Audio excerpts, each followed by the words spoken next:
అంటే కిరాణా షాప్ లో 20 ఏళ్ళ నుంచి కొన్నాం. ఎవడన్నా దాని పైసలు చేతిలో పెట్టినా అతను చాక్లెట్ అలా ఇచ్చిందా? మరి ఈయన పిలిచి 164 రూపాయలు ఇచ్చిందంటే మంచిది కదా. 2000 అట్లనే ఇంకో ప్రోడక్ట్ కొని నలుగురికి బిజినెస్ గురించి చెప్తే 512 రూపాయలు వచ్చినాయి. సో మంచిది కదా. సో ఇక ఇట్లనే స్టార్ట్ చేస్తూ పోతున్నాం. ఫస్ట్ 164 రూపాయలు స్టేటస్ లో పెట్టినప్పుడు అందరూ ఇక మామూలు పొగడతారు కదా, పొగడతారు. ఈ 164 రూపాయలతో నీ ఇల్లు కట్టుకో, నీ కారు తెచ్చుకో, నువ్వేమంటారు, నువ్వు మాకు దావతి కూడా ఇదే ఇళ్ళ పైసలు అన్న అన్నోడు 512 వచ్చినప్పుడు సపట్లు థమ్స్అప్ల కాడికి వచ్చిండు. 3వ నెల నాకు ఈ బిజినెస్ నుంచి 17,900 రూపాయల ఇన్కమ్ వచ్చింది. మీరు సపోర్ట్గానే వచ్చింది కానీ ఒక్కరు కూడా సపోర్ట్ కొట్టే కదా కామెంట్ పెట్టలేదు. అట్లనే పెరుగుతా పెరుగుతా పెరుగుతా నా ఇన్కమ్ నెలకు 10 లక్షలు అయింది. వాళ్ళని దేవులాడుతున్నా కానీ ఎవరు దొరకలేడు. 3 ఏళ్ళ నుంచి దేవులాడుతున్నా దొరకలేరు ఎవరు. సో నా జీవితంలో నేను ఒకటే నమ్ముతా, ఆశీర్వాదం గొప్పదా అవమానం గొప్పదా అంటే 100% అవమానమే గొప్పది. Yes or no? వాడు పరంతా పని చేసుకొని నిన్ను అవమానిస్తుంటే నువ్వు గెలవకపోతే ఇజ్జత్ బేగారు కదా. Yes or no? అదే ఆశీర్వాదం ఎవరైనా ఇస్తారు, అవునా కదా. కానీ అవమానించేటోడు స్పెషలైజేషన్ ఉంటుంది కోర్సులో, వాడు మన దగ్గరికే వచ్చి చెప్పిపోతాడు. Yes sir no? సో నేను అనుకుంటున్న సక్సెస్ ఎంత తొందరగా ఎట్లా వచ్చింది అంటే మనిషికి నొప్పులలో ఉండాలి, అప్పులలో ఉండాలి. సో నా దగ్గర పరిస్థితి ఏముందంటే అప్పులున్నాయి, నొప్పులున్నాయి, అందుకే తొందర వచ్చినది. సో మాకు ఒకటే కూర్చుండేది, ఇంటి దగ్గర పోదామంటే అప్పులు ఎప్పుడు చూడొచ్చా, ఇంటికి రాలేను అని చెప్పేటోని బయటనే తిరుగుతుండే పని చేస్తుండే. ఆ సిచ్యువేషన్ లోనే ఒక మంచి నా అప్లైన్ ఫోన్ చేసి, శ్రీనివాస్ ఒక పెద్ద ఈవెంట్ మన కోసం రెడీ ఉంది, మనం వెంటనే ఢిల్లీ వెళ్ళాలి అన్నాడు. నేను అన్నా, ఏం సార్ నిన్న కాక మొన్ననే ఇప్పుడే 17,000 పడ్డాయి, నువ్వు అవి ఆల్రెడీ దానిలో గుట్టాక అయిపోయినాయి, అవి నువ్వు మళ్ళా ఢిల్లీ పోదామని చెప్పి నువ్వు ఏం చేద్దాం అనుకుంటున్నావు అయితే పోవాలి. ఆయన అన్నాడు, ఏమన్నా చేయగానే ఢిల్లీ అయితే రాదు. ఇప్పుడు చెప్పండి, నా పరిస్థితి ఆల్రెడీ మీకు చెప్పిన, బయట ఆల్రెడీ నా పరిస్థితి ఎట్లుందంటే చెప్పులు కూడా బెడ్రూమ్లో పెట్టుకుంటేనే ఉండాలి ఇంట్లో, లేకపోతే లేదు. పొద్దుగాల 6 గంటలు అయిందంటే గంట కొట్టినట్టే వస్తున్నారు కాకలు మామూలు, ఏమైనా పైసలు. ఇలా బాధ కేయగలిగితే చెప్పులు తీసుకపోయి బెడ్రూమ్లో పెట్టుకుని 3 రోజులు 4 రోజులు ఇంట్లో ఉంటే కూడా లేదు, ఆయన ఎటువైనా తెలియదు అని చెప్పిస్తున్నాను. తప్పు కాదు పైసలు లేక, ఎవరిని ముంచాలని కాదు నా ఉద్దేశం. తర్వాత పూలలో పెట్టించిన సొమ్ము, తర్వాత ఒకరి సొమ్ము మనం తినేటోళ్ళం కాదు. విషయాలు సో వాళ్ళ సొమ్ము వాళ్ళకి ఇచ్చినాము తర్వాత విషయం. అట్లాంటి పరిస్థితుల్లో ఉన్న నేను, నువ్వు ఢిల్లీ పోదా అంటే పైసలు వెళ్ళేది కదా. ఆయన అన్నాడు, జస్టిస్ కదా, నీ ఢిల్లీ వద్దు, నీ కథ వద్దు, నీ బిజినెస్ కూడా వద్దు నాకు, నేను రా ఢిల్లీ, నా పరిస్థితి చాలా దారిలో ఉంది, ఈ ఒక్క మీటింగ్ ఇచ్చిపెట్టి సార్, వచ్చే మీటింగ్ నువ్వు చెప్పకుండా వస్తా అని చెప్పిన. ఆయన ఏమంటాడు, ఈ ఒక్క మీటింగ్ అయితే రా, వచ్చే మీటింగ్ నేను అసలు నేను ఫోర్స్ చేయాలంట. ఇక మిషన్ దేవాలయం మొదలు పెట్టినా, ఇట్లా first mission failure. Second mission ఏముంది, మా తాత 2004లో పోయినా మళ్ళీ ఏముంది, పోయినాయనే కదా. ఈయన మా సార్కి అయితే తెలియదు అప్లైన్కి, కాబట్టి ఫోన్ కొట్టినా, సార్ చాలా సీరియస్ న్యూస్ ఉంది సార్. చెప్పాను, మా తాతకి మంచిగా లేదంటే దవాఖాన పట్టుకొచ్చి హైదరాబాద్ హాస్పిటల్ వేసింది సార్, కింద మీద ఉండి 2 రోజులు ఉండడో తెలియదు. అసలే మా తాతకి మంచి మనవని నేను ఒక్కనే ఉన్నా సార్, నేను ఈసారి రాను సార్, నేను ఒక్కనే ఉండేది. మనమే తెలుగు కళలో అంటే మనకి బిజినెస్ చూపించిన కూడా తెలుగు కళలో ఉంటాయి సార్. ఆయన ఏమంటాడు, ఏం కాదు పోతే ముసలుడే కదా, పోతే 3 రోజులు ఐస్ బాక్స్ పంపిస్తుంది అంటే, నేను పోలీసు ఉన్నాయి కదా, ఐస్ బాక్స్ చెప్తా పెట్టుకోవచ్చులే అని అంటే ఇక వదిలేటట్టు లేదు. ఇంకేం చేయాలి ఇప్పుడు? నాకేమో పరిశ్రమ ఎక్కువైతుంది, ఎక్కడ చూసినా నాకు మనుషులు కావట్లేదు, 20,000 కావట్లేదు. ఎందుకంటే ఆయన 20,000 అడిగింది కదా.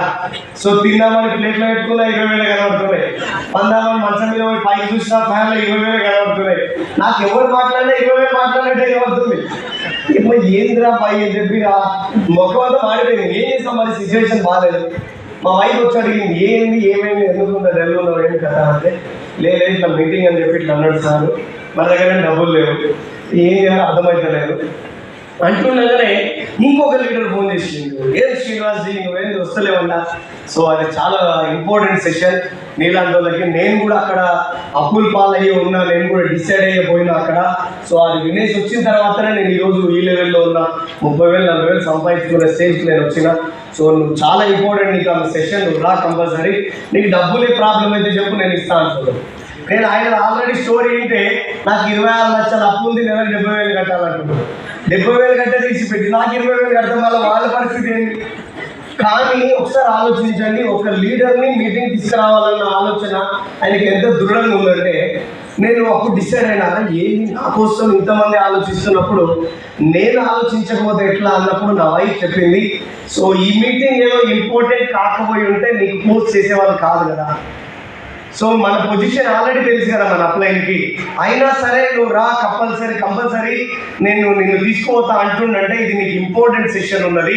సో కాబట్టి ఖచ్చితంగా నువ్వు అటెండ్ అయితే బాగుంటుంది అని. ఇక లేడీస్ పాస్టులు ఉంటాయి కదా, చీరల కింద పేపర్ల కింద పోయి ఆయన ఎదురుకొచ్చి 5,000 6,000 తయారు చేసి నా చేతిలో పెట్టి ఇంకా మిగతా డబ్బులు యాడ్ చేసుకొని పోవని చెప్పింది. సో నిజంగా లేడీస్ సపోర్ట్ అట్లా ఉంటుంది మన జీవితంలో. సో ఆ మిగతా డబ్బులకి ఇంట్లో గోల్డ్ ఉంటే తీసుకుపోయి అమ్మేసిన ఏమన్నా కానీ పాల డబ్బాలకు డబ్బులు లేవు, ఏం చేయాలి ఏదో ఒకటి అవుతుందని చెప్పి తీసుకుపోయి అమ్మేసి ఆ మిగతా పాల డబ్బాలు తీసుకొచ్చి ఇంట్లో పెట్టి ఆ అమ్మాయి దగ్గర కొన్ని డబ్బులు పెట్టి చలో ఢిల్లీకి ప్రయాణమైన. కానీ ప్రయాణమైన ఒక్కరినే పోతామా మనం? పోతామా ఒక్కరం? మునుగుతే 10 మందిని ముంచే మునగాల మనం, తేలితే 10 మందిని పైకి తేల్చినా కానీ మనం లేదా బయటికి. మనం తెలంగాణలో దేశంలో. సో కాబట్టి డిసైడ్ అయినా మా దోస్త్ గారిని ఫోన్ చేసిన, అరే ఢిల్లీ పోతున్నారా అని చెప్పిన. ఢిల్లీ పోతున్నావా? అవును ఢిల్లీ పోతున్నా. ఎందుకు? తాజ్మహల్ చూడడానికి. నిజమండి, ఇట్లనే చెప్పిన, తాజ్మహల్ చూడడానికి అన్న. ఇంకోటి చెప్పిన, హైదరాబాద్ మెట్రో రైలు మీ నుంచి పోతాయి కదా, ఢిల్లీ కంటే భూమి నుంచి పోతాయి కదా, అది కూడా ఎట్లా చూసిద్దాం అనుకుంటున్నాను. నువ్వు కామెడీ ఏం చెప్పంటారా? అరే నిజం చెప్తున్నారా, నువ్వు వినకపోతే నమ్మకపోతే 4 రోజులు అయినాక పోతా, ఫస్ట్ స్టేటస్ పెడతా, నువ్వే కొట్టు ఫస్ట్ లైక్ అని చెప్పిన. వాడు మొత్తం మీద నమ్మిండు. ఎంత పైసలు అవుతున్నాడు? 20,000 అవుతున్నాయి. 20 అవుతున్నాయి అలా, అది కూడా రైటింగ్ 20 అని చెప్పి ఆ 20కి మామూలు పల్లెబలం, కానీ వాటి మాత్రం 20 అని చెప్పేసి 20 అని చెప్పి పట్టుకొచ్చి నెట్లో అట్లా తీసుకుపోయి మా అప్లైన్కి ఇచ్చేసిన డబ్బులు. అరే మన ఇద్దరమే అవుతున్నాయి కానీ సోపతిగా లేకపోతే టైం పాస్ అవుతుందా? చేలో మరి మనోళ్ళందరూ పోయి చెప్తాం అని చెప్పి ఇక మనోడికి ఉన్నాయి లేదు చెప్పిన. ఇక మనోడు నాకంటే ఎక్కువ చెప్తూ నాకు భయం అవుతుంది, ఇది అది అంటుండే. పోయినాం అట్టా ఇట్టా తిప్పల పడి 10 మందిని తయారు చేసినాం. 2 లక్షల రూపాయలు కట్టినాం, 10 మంది తయారయ్యాం. చప్పట్లు కొట్టి గట్టి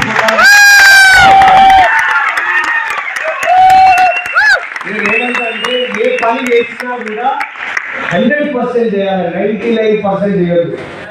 99% చేసినా కూడా ఫెయిల్యూరే. ఎస్ఆర్లో ఎట్లా అంటారా? ఒక అబ్బాయి పుట్టిండు, 99% అబ్బాయి లెక్కనే వాళ్ళు, 1% తేడా ఉందంటే ఏంది అర్థం? ఏంది అర్థం చెప్పు? ఓకేనా మీ అందరికి అట్లయితే? మరి ఎట్లా మనం చేస్తే మొత్తం చేయాలి, చేయొద్దే నేను కొట్టాలా పోయి నీకు అని చెప్పండి అయిపోతుంది. లేకపోతే దీని దాకా కొట్టాలి, ఇలా ఒకసారి కొట్టండి అందరూ కలిసి. Great, thank you. సో పోతుంది పోయినాం ఢిల్లీ పోయినాం సరే తొందరగా ముగిస్తున్నాను. ఆ సార్ బోర్డు ఎత్తుంటే నా భయం అయితే అది ఎట్లయితే పోతుంది. సో ఢిల్లీ అయితే పోయినాము. ఢిల్లీ పోయేకంటే ముందు అసలైన జోలు జరిగింది. ఆ ట్రైన్ ఎక్కేటప్పుడు నేను కాపాడుకుంటూ వాళ్ళకి ఏం మీటింగ్ అని చెప్పకుండా ట్రైన్ ఎక్కిద్దామని చూసినా మా అప్లై ఏమైందమ్మా నువ్వు మీటింగ్ కాడ రూమ్ బుక్ చేసావు, ఈ చేసావు ఈ చోటి వీళ్ళందరూ విన్నారు అవన్నీ. అమ్మ కొడుకా మనల్ని మీటింగ్ పోతుండ్రా ఇబ్బంది కాదు. ఇక అప్లై కాడ పోయి దాచుకున్నా. ఢిల్లీ పోయింది నాకు ఏం చేస్తూ ఇప్పుడు వాళ్ళు ఏమో కత్తి కూడా కష్టం పెడతారు తయారయ్యా. పోయి ఎట్లా చేయాలన్నా అని చెప్పి పోయి అట్లా ఇట్లా చెప్పిన. అదే మీటింగ్ ఏముంది రా, ఒక పూట పోయినా ఒక పూట పోవాలనుకుంటాం, తిరిగేది మనకు మేలు ఉంటుంది, పోదాం ఏం కాదని చెప్పిన. ఇక అట్లా ఇట్లా చేసి నమ్మించి అలా దొరకపోయి రూమ్ బుక్ చేసి ఫస్ట్ డే మీటింగ్ అటెండ్ అయినాం. ఆ మీటింగ్ అటెండ్ అయిన తర్వాత వీళ్ళందరినీ కూర్చోబెట్టి నేను కూడా కూర్చున్నాను. సో అది అదృష్టమైన విషయం ఏంటంటే నేను దొరకపోయిన వాళ్ళకి హిందీ వస్తుంది, దురదృష్టకరమైన విషయం ఏంటంటే నాకు హిందీ రాదు. ఇక అది ఆ బాధను వర్ణించడం అనేది అసలు ఏమంటారు సమంజసంగా విషయం అని. ఎట్లా అంటే ఇప్పుడు ఆయన స్టేజ్ చూడు ఓ యోహో అంటున్నాడు, వీళ్ళందరూ వైద్యాన్ని మొత్తుకుంటారు. ఇప్పుడు ఆయన ఏమన్నాడు, వీళ్ళు ఎందుకు మొత్తుకుంటారు మనకు అర్థం కాదు. ఇక నాకు ఒకటే అర్థమైంది, పక్కోడు నవ్వుతూ మనం నవ్వాలి, పక్కోడు సీరియస్ చూడాలి, మనం కూడా ముఖం మంచి చూడాలి. ఒకవేళ వాడు ఏడ్చిందంటే వాడు ఏడుస్తాడు మధ్యలో, నాకు ఏడుపు రాదు. ఎట్లా భగవంతుడా 20,000 ఇచ్చి ఇంత పరిచయాలు నేను అంటున్నా. మళ్ళీ మా వాళ్ళు చూస్తే వీళ్ళు మంచిగానే ఉంటారు, వీళ్ళు శుభ్రంగా చూస్తారు, నవ్వుతారు, ఏడుస్తారు. వాళ్ళు ఎట్లయితే మధ్యాహ్నం అయింది, లంచ్ తర్వాత అయింది, పోయినాము తిన్నాము, అందరు తిరిగి ముందర పోయి కూర్చున్నారు. నేనేమో లేట్ అయింది, నేనేమన్నా మధ్యాహ్నం తర్వాత బయట పోదామంటే ఇలా విడిచిపెట్టుకోలేమో అనుకుంటున్నాను. కానీ మీటింగ్ లో పోయి కూర్చున్నారు, అంత దూరాలు కూర్చున్నారు. నేను పోయి లోపల పోయి దేవుడు అనుకుంటే అమ్మ మామూలు దొరికిన బాబు వాళ్ళు కూడా అనుకుంటారు. ఇక ఒకటే ఆడపోతే వాళ్ళు కంపేర్ ఎట్లయినా ఈయన కూర్చున్నా వాళ్ళు చూద్దాం డిసైడ్ అయ్యి ఏం చూస్తున్నా. ఆ స్పీకర్ నవ్వుపించారంటే మా వాళ్ళు నవ్వుతున్నాను, ఒక నేను ఆలోచిస్తాను. నేను నవ్వు విడిచిపెట్టు, వాళ్ళు నవ్వుతుంది నవ్వుతున్నా మావాడు ఆడ ఏడుస్తున్నా. స్పీకర్ బాగా పడుతుందంటే మావాడు ఏమి పరిస్థితి ఎట్లుంది, మా వాళ్ళ మొక్కలు కంప్యూటర్ ఎట్లున్నాయి. ఇన్ని బాధపడ్డా ఒక రోజు మొత్తం. ఆ రోజు నైట్ అయింది, భోజనం చేసిన తర్వాత ఇంటికి వెళ్ళిన తర్వాత రూమ్కి వెళ్ళినాం. అక్కడ చెప్పిన వాళ్ళకి అరే సారీ రా, మధ్యాహ్నం తర్వాత పోదాం అనుకున్నాం, మరి మీరు వాళ్ళు లోపల వస్తారు, రేపు అయితే మీటింగ్ ఏమో వెళ్ళిపోదాం అని చెప్పిన.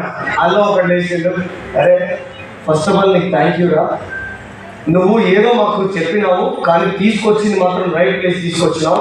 ఈ రోజు విన్న నాలెడ్జ్ నా జీవితంలో ఇంత చదువుకున్నా నేను ఏ రోజు వినలేదు. అంత వండర్ఫుల్ నాలెడ్జ్ ఇచ్చిండు.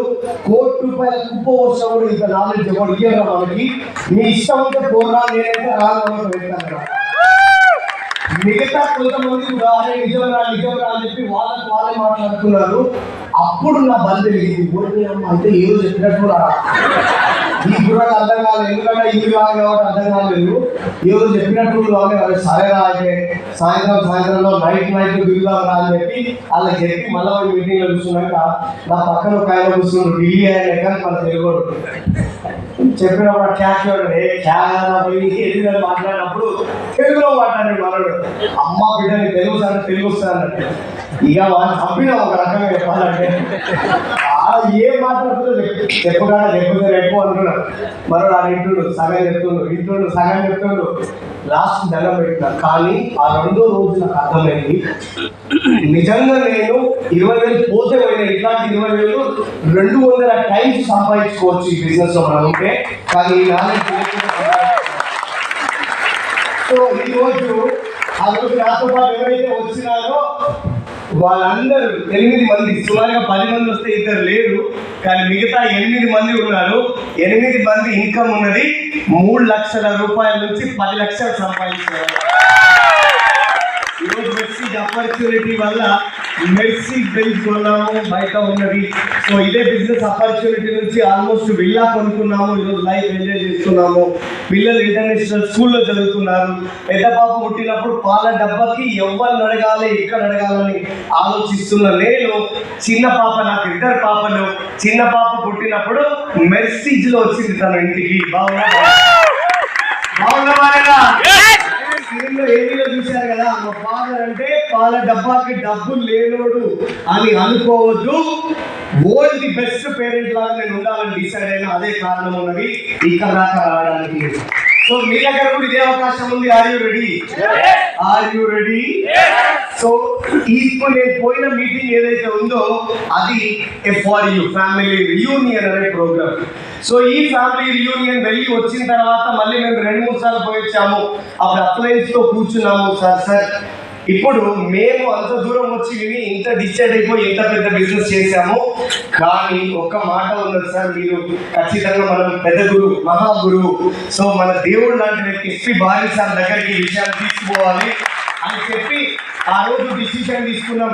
ఇదే మీటింగ్ ఢిల్లీలో జరుగుతున్న ఇంత నాలెడ్జ్ వస్తే ఇదే మీటింగ్ ని హైదరాబాద్ లో పెడితే ఇంకెంతమంది అటెండ్ కావాలి, ఇంకెంత నాలెడ్జ్ తీసుకోవాలి అని చెప్పి ఆలోచనతో అందులోంచి పుట్టిందే ఈరోజు FRU హైదరాబాద్ శంషాబాద్ లో జరుగుతున్నది.